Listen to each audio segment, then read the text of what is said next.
Hello, Stamper. Welcome to Frenchie's video. I'm France Martin, independent demonstrator with Stamping Up at frenchiestamps.com. A couple of weeks ago or last week, I don't know when this is going to be posted, I share a tip video for the Frosted Forest, the stamp, the die, and the mask. And I was showing how to dab the blender brush to get more the uniform for the leaves. Well, since that, I was putting the cards away, and then the little light went up, turned on, and check this out. I stamp with early espresso. Now we're going to take the mask, the number one, and I'm using a pecan pie for the trunk there. And the trunk, I mean, you can brush it, but I don't want it just one color. I try to add character.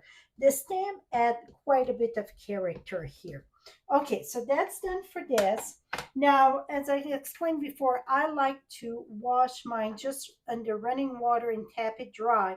You want to be careful to the little details, especially like the number two here. You get all the fine little one. Now you're going to put this one here. You just align that with, it's such a friendly one. Now the first color I'm going to add is going to be garden green. I'm going to go ahead and let me move this here. Garden green. And I don't rub because then it's too much equally the same color. So I tap, okay? I prefer to tap. Et voila. So just the way it is, it shows quite a bit of character like for the leaves. See, it's not just one color. Now we're going to crank it up a notch, and we're going to use number three. And this time I'm using mossy meadow. You get the little V that you can align that. This one, I think it's very simple. I just go with the flow, okay? I don't use the one. Again, I will have the video of the link video of the tip video. I share how to do this and such. Now, this is Mossy Meadow. It's darker. And again, I'm tapping. I don't brush it, so it's more it's not uniform. It's got character. Kind of lift it up. That's pretty good. Now I'm going to come back with number two, and this is where the magic happens. I'm using saran wrap or clear wrap, whatever you call it, and this is really the cheapest one I get. This is the one I keep in my craft room. So it's a very cheap one. See, it don't even come up good. That's how cheap it is, okay? So maybe you want, you just need a little piece though. Okay, I will figure that one after the video. I just gonna go ahead, and maybe you want to pay a little bit more, right? And I'm gonna cut this. You just need one. Now the trick is you don't want to crunch it tight, but you want to leave some space in between. Now I'm using the darkest color, and I'm going to tap this, and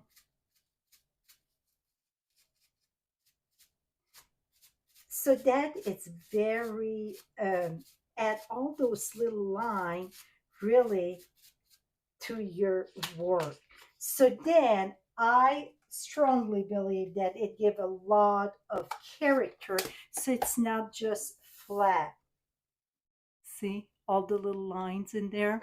Now I'm going to die cut this, and for my card here I'm using Whisper White on this one, basic white, I'm sorry, basic white, Old Abbott.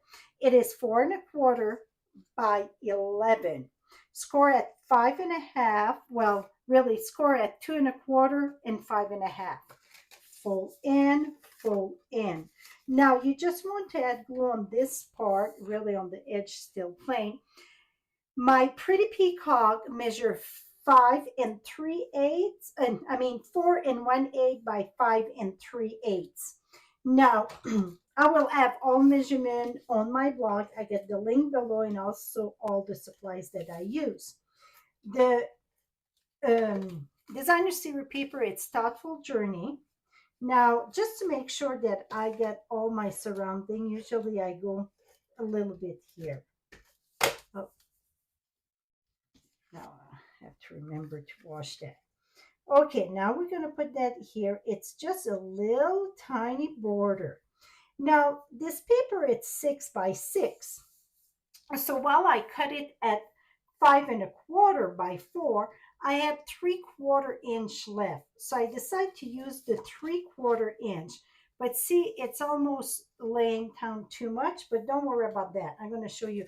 This one, I use another piece and I use a 1 inch. I had strip laying around. But when I was cutting this one, I'm like, wait a minute, you don't need to use two different print. Use the same print, just use the bottom.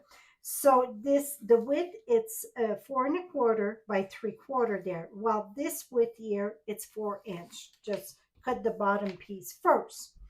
Now, for my greeting, it's come from that stamp set, Thinking of You and How You Strengthening My Life. I'm going to cut the first one diagonal. 99% of the time, I wing it, meaning I would come here, cut it. But I hear over and over that people like to have equally. Now, this piece comes from here. Now, you're just going to flip it, bring it over here, and cut it over there. So now you get the same proportion. Oh, one need to go one way and one the other way. Sorry.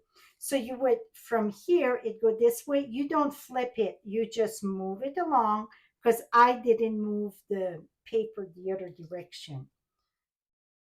Because sometimes I go at the other end. So now this, I'm going to cut it here. Et voila. So right now it's a bit short, but you get the jig of it. I'm going to cut another one because it's too short. Now I would glue it here and then cut and cut. Now, I'm going to mount this over here with dimensional. The reason why you want dimensional, you want something that it's raised up so your easel can get stuck to it, so then it stays straight up. Because if you don't have nothing, what's going to happen? See, it's nothing to grab, so you want something to grab. Now, I will have the finished card. I'm going to fix my greeting, and then I'm going to die cut that, put that there. See the finish and all the measurement and such. Right below, you get the direct link to my blog. If you like what you see, give me that thumbs up, share with your friends. That's how I grow my business. Thank you so much for watching. Till next time, happy stamping.